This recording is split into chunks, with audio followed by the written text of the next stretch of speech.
You might be surprised to learn that Claire's, the mall icon that pierced millions of ears and defined teen accessory culture, just filed for Chapter 11 again, only 7 years after its last trip to bankruptcy court. On August 6, 2025, the company said it would shutter up to 700 U.S. stores, including all Walmart shop-in-shops and many icing locations, as it hunts for a buyer to keep the brand alive. Beyond the headlines, the numbers reveal a deeper crisis.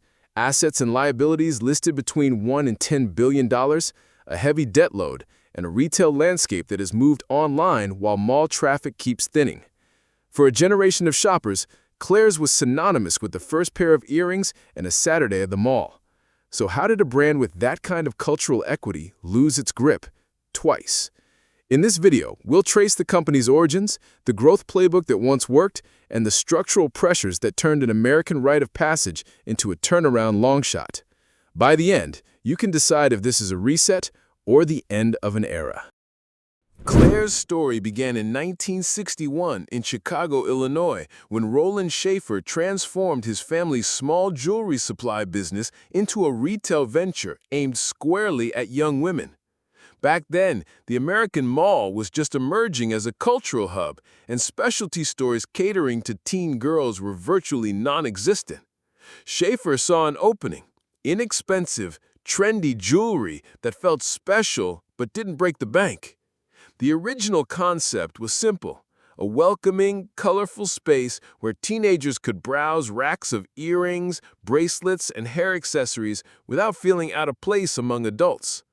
By 1973, the company had acquired a small chain called Claire's Boutique, and that name would soon become its identity. The 1970s mall boom gave Claire's the perfect platform. While department stores and traditional jewelers chased older customers, Claire's staked its claim on youth culture, offering not just products but an experience. Ear piercing became a rite of passage, complete with a certificate and a smiling associate ready with the piercing gun. Competitors were few, and the novelty of affordable, fashion-forward accessories made Claire's a go-to destination for millions of teenage girls across the country.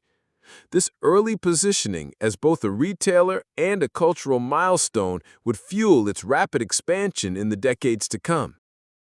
Through the late 1970s and into the 1980s, Claire's rode the wave of America's mall explosion, planting its stores in prime locations where teen foot traffic was guaranteed. By targeting spaces near food courts, movie theaters, and popular clothing chains, the brand became part of the natural flow of a Saturday shopping trip. The acquisition strategy continued, with Claire's absorbing smaller accessory retailers to solidify its dominance. The brand's low-cost, high-value model meant inventory turned over quickly, keeping displays fresh and aligned with the latest trends. By the 1990s, Claire's had become a fixture in nearly every major shopping mall in the U.S., and its ear-piercing service was almost a rite of passage. Company records claimed millions of piercings performed annually. International expansion followed. Claire's opened stores in Canada, Europe, and Japan, adapting its aesthetic to local tastes while keeping the core focus on affordable accessories. The early 2000s saw the introduction of icing, a sister brand aimed at an older demographic, as well as the innovative store-within-a-store concept inside Walmart, creating over 300 mini-locations that reached beyond traditional mall shoppers. At its peak, Claire's operated more than 3,500 locations worldwide. The combination of broad distribution, fast trend adoption, and an emotional connection with its customer base made Claire's one of the most recognized specialty retailers in its category, a position that would be tested as retail trends began to shift in the 2010s. The story of Claire's rise and decline is built on a mix of strengths that once fueled its growth and weaknesses that eventually eroded its position. My first reason is the power of niche dominance. For decades, Claire's was virtually alone in its category, an accessory retailer tailored specifically to young girls and teens. It wasn't just selling earrings or hair clips, it was selling an experience, often tied to milestones like getting ears pierced for the first time. This emotional connection, combined with a low price point, created a loyal customer base that returned frequently. The company capitalized on this by rapidly expanding into malls during their golden era, making Claire's a near ubiquitous presence in teen life. Next on the list is aggressive expansion and diversification. Claire's growth in the 1980s and 1990s was fueled by strategic acquisitions and the introduction of new concepts like icing, aimed at older teens and young adults. International expansion brought the brand into dozens of countries, and the Walmart store-within-a-store program tapped into a broader audience. This multi-channel approach seemed bulletproof when mall traffic was high and physical retail reigned supreme. However, a third factor, the changing retail landscape, proved far less forgiving.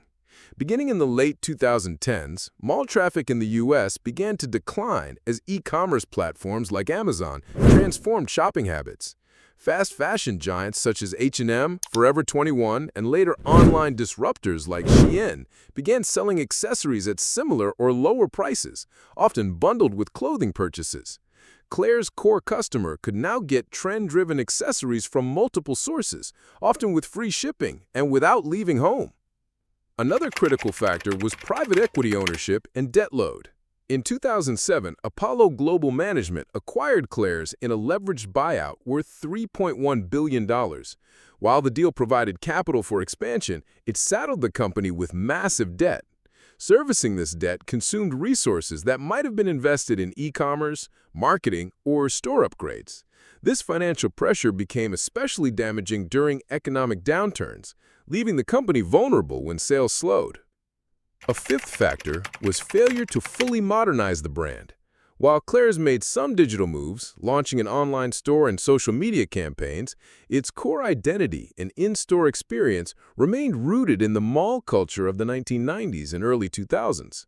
Younger consumers, more accustomed to fast-moving online trends, began to see the brand as dated. Competitors leveraged influencer marketing, TikTok trends, and seamless mobile shopping, while Claire's largely stuck to a brick-and-mortar first approach. A sixth factor was external shocks and economic cycles. The 2008 financial crisis hit discretionary spending hard, and Claire's customer base, teens relying on parental spending, was not immune.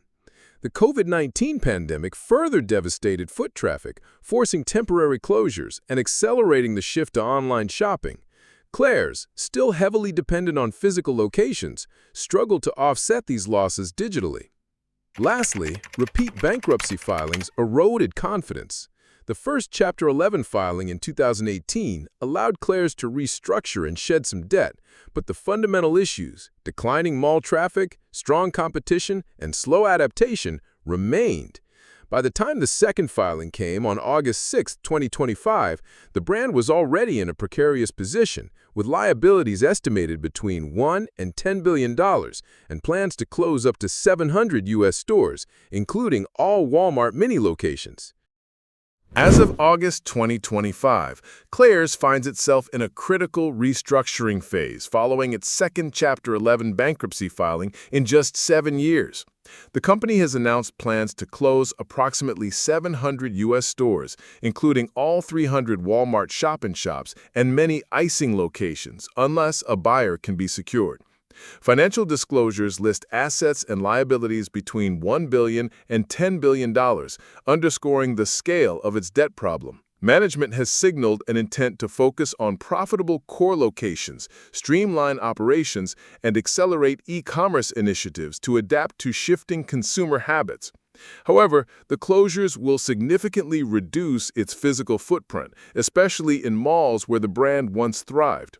The company is also exploring strategic partnerships or new ownership to inject capital and revive growth. For now, Claire's continues to operate its remaining stores and online platform, but the uncertainty surrounding its future has raised concerns among employees, vendors, and longtime customers. The next 12 to 18 months will be pivotal in determining whether Claire's can reestablish relevance in a digital-first retail landscape or fade further into retail history. From its beginnings as a small jewelry shop in the 1960s to becoming a rite-of-passage brand for millions of teenagers, Claire's once stood as a cultural fixture in American malls.